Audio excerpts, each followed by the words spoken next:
혹시 이런 상상을 해본 적 있나요? 당신이 잠들어 있는 동안 집값이 하루에 수십만 원씩 오르고 아무것도 하지 않아도 자산이 불어나는 상황. 그런데 주변 사람들은 하나둘씩 집을 사서 돈을 벌고 있습니다. 뉴스는 매일 집값 상승, 영끌 투자를 외치죠. 여러분이라면 어떻게 하시겠어요? 가만히 있을 수 있을까요? 많은 사람이 이렇게 대답합니다. 솔직히 저도 뛰어들 것 같아요. 그렇다면 이건 욕심일까요? 아니면 살아남기 위해 어쩔 수 없이 하는 당연한 선택일까요? 오늘 우리는 이 불편한 질문에서 시작하려 합니다. 1. 한국인의 탐욕, 정말 개인의 문제일까? 한국인은 부동산에 미쳐 있다. 해외 언론이 이렇게 표현할 정도로 우리는 집에 집착합니다. 하지만 정말 한국인이 특별히 탐욕스러워서일까요? 사실 모든 생명체의 기본 디폴트는 단순합니다. 잘 먹고, 잘 자고, 잘 싸고, 번식하는 것. 그런데 인간, 특히 한국인은 왜 유독 부동산에 목숨을 거는 걸까요? 그 이유는 단순합니다. 개인이 욕심이 많아서가 아니라 이 사회가 그렇게 길러냈기 때문입니다. 2.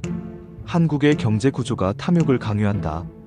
한국의 자산 구조는 극단적으로 편향되어 있어요. 다른 나라는 주식, 펀드, 채권 등 다양한 투자 수단이 자산 축적의 중심이지만 한국은 거의 모든 부가 부동산을 중심으로 돌아갑니다. 정부 세수의 상당 부분이 재산세종부세 취득세에서 나옵니다. 은행은 주택담보대출을 기반으로 돈을 벌고 개인의 부는 아파트 가격에 따라 결정됩니다.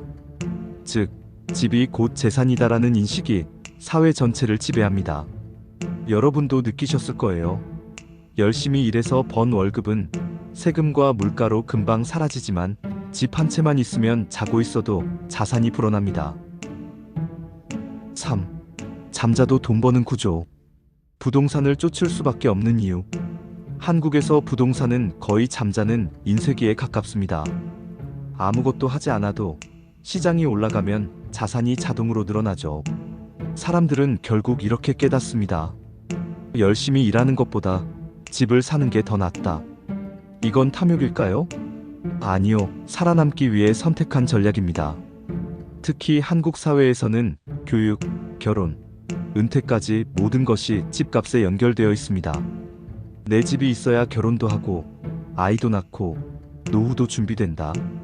이 믿음은 오랜 시간 사회가 만들어낸 생존 공식입니다. 4. 세금과 제도의 역설. 정부는 겉으로 이렇게 말합니다. 부동산 투기를 억제하겠습니다. 그래서 종부세, 재산세, 각종 규제를 도입하죠. 그런데 아이러니하게도 공시가격을 올리면 세수가 자동으로 증가합니다. 국가 입장에서는 부동산이 올라야 더 많은 돈을 벌 수 있는 구조예요. 즉, 표면적으로는 투기 억제라고 말하지만 속으로는 부동산 가격이 유지되길 바라는 모순된 상황입니다. 그리고 사람들은 이걸 이미 체감하고 있습니다. 그래서 이렇게 결론 내리죠. 이 판에서 살아남으려면 나도 뛰어야 한다. 이건 개인의 탐욕이 아니라 시스템이 만들어낸 강제된 경쟁입니다. 5.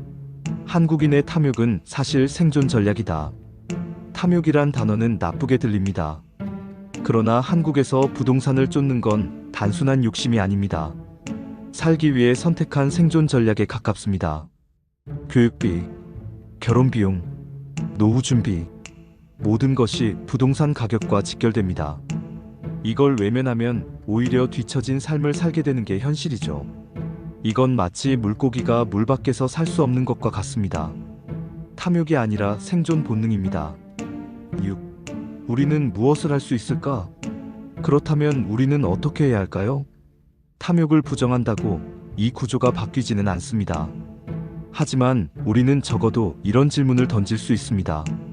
이 선택은 내가 원해서 하는가? 아니면 시스템이 시켜서 하는가? 이 질문 하나만으로도 당신은 더 이상 시스템에 휘둘리는 자동 반응형 인간이 아닙니다. 탐욕이 죄냐고요? 아닙니다. 이 구조에서 탐욕은 곧 생존이고 생존은 곧 전략입니다. 하지만 그걸 자각하는 순간 당신은 더 이상 시스템의 꼭두각시는 아닐 겁니다.